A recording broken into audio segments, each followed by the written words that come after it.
Hello and welcome to YouTube on the Let's Talk Sport YouTube channel with Jamie Davies and Joe Stanley. And today we are previewing the Europa League, the third qualifying round, which will host in Cardiff, of all places, Cardiff City Stadium, I believe, between the new Saints of the Welsh Premier League and FC Midtjylland from Denmark. They are the Danish champions. The new Saints are, of course, the Welsh Premier League champions, as both teams are on the champions' half. And, for the new Saints, they got that result at the end in Gibraltar. They beat Lincoln Red Imps by 1-1 on the second leg, and they went through. So good, well done to them. The new Saints have never been this far of the Europa League.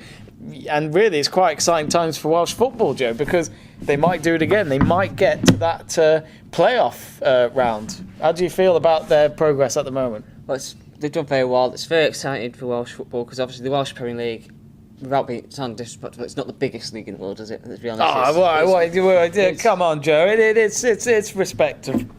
Yeah, I agree. It's mainly semi-pro league, but yeah, it's fantastic for TNS because obviously they've walked the league the last 7 years in Wales, so their target is to go far in Europe.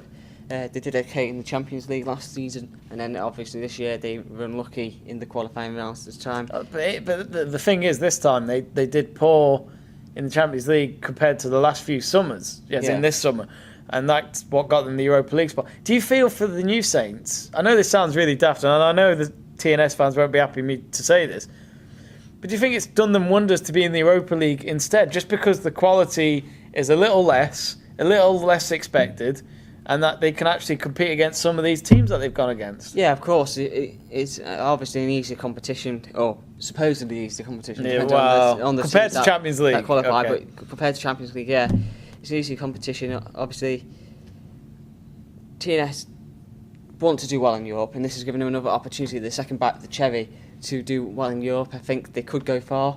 Midtjylland's going to be a very tough test, though. It's the Welsh champions versus the Danish champions. They obviously played, as we mentioned off camera before, Manchester United a couple of years ago in Europe and gave them a good game, obviously only just going out in that tie. It's going to be a tough tie for TNS, but if they work together as a collective unit like I know they can do, they could get a result out of this.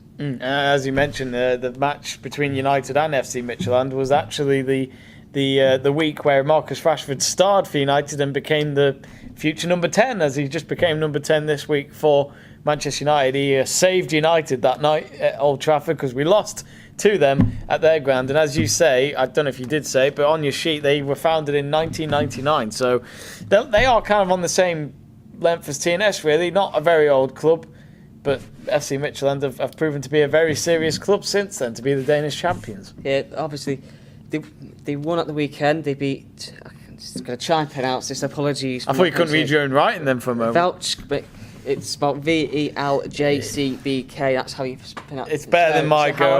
Try at home, folks. They beat them away on Saturday 3-1. So obviously, good start to the defence of their title. TNS will play Barry Town on Saturday, the 12th of August. 2:30, so that's going to be interesting to see how they fare with the European... Sunday, the 12th of August, how that fares after European football. So, obviously, it's going to be interesting. Some key players from Midtjylland is Jakub Poulsen, I recognise that name, and Erik Sviatchenko. Sviatchenko played for Celtic. Oh, did he? Played for Celtic a couple of seasons ago. Oh, okay. And was a big part of their team. Scored a few goals in the SPL, defender. So they're going to be interesting players. Obviously, TNS, big players like Greg Draper, captain Danny Harrison. Greg Draper, of course, our friend Jamie's favourite ever playing football, not even just at Shrewsbury, but overall.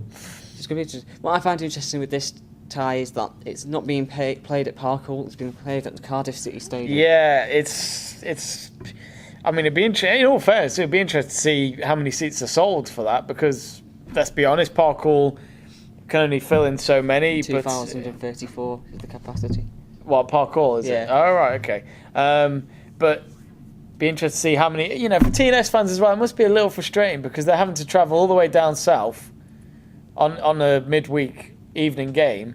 And, for people, for some, they can't do it because of work, because they've got to travel up and down just to go and see the game. What do you think of that? You feel as though there could have been other grounds closer, but it's because of the regulations, sadly, of the UEFA.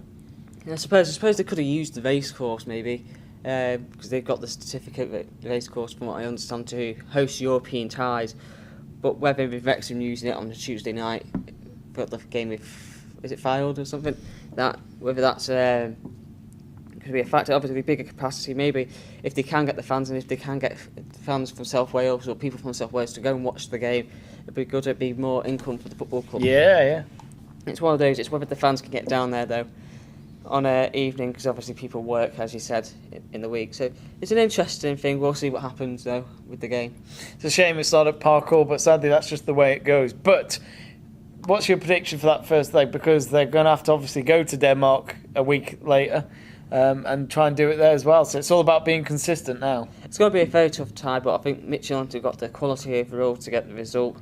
Sorry, TNS fans, but I'm going 2-1 to Midtjylland. So 2 away goals, that'll be very vital for that second leg. We want to know your thoughts at home. Make sure you comment below your predictions for the first leg between TNS and FC Midtjylland. And of course, for the second leg, we will bring you the preview of that next week when they go and fly to Denmark. Anyway, a big thank you for watching on Let's Talk Sport. Remember to subscribe to Let's Talk Sport on our YouTube channel for more of our previews, including the Europa League, the Champions League, the Premier League. Oh, we'll even do the National League or anything else. Even, what's that trophy they have in Ireland between 2 teams, 2 village clubs every season? There's only 2 village teams. I don't know what it's called. We'll Google it. We'll even preview that for you. That's how much dedication we have at Let's Talk Sport. We'll see you later.